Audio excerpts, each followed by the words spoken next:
Hii hapa hii chagua. Hii. Iko wapi? Iko wapi? Hii.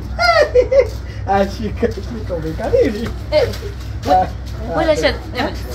Mako jamani mimi. Yuko wapi? Wewe yule pale. Wewe.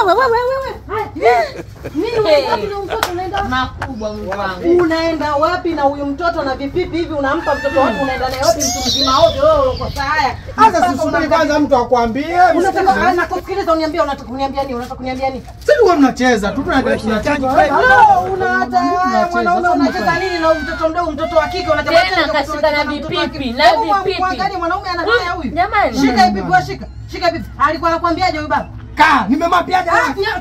Macha ende nyumbani. Malaika akiongea anaongea ukweli. Kwa huku. Kwa huku. Bora tu ukasema huku nikajua kweli kwa anaenda kwa. Sasa nini? Atakupa vibaya huko nyuma jamani. Aibu jamani, aibu. Nenda kwa mama umesikia siku nyingine akikusimamisha huyu. Usikubali umesikia mtoto mzuri. Kubali shoga yangu. Sasa mimi shoga yangu. Shoga yangu. Bado unawapo hapa mwanaume. Kana nitakuumiza. Sasa mke wangu wewe nitakuumiza na nakwambiaje? Na leo acha niwaache jamani. Maana ugombe wenu. Nenda niachie mwenyewe. Wewe umeshasababisha hapa. Tukaa kimya. Zito takuwa. Yaani wewe mwanaume ukienda motoni si mbinguni. Una moto wa peke yako, yani unachoma, unaungua, unateketea, unakuwa majivu. Yanapotea kabisa yaonekana.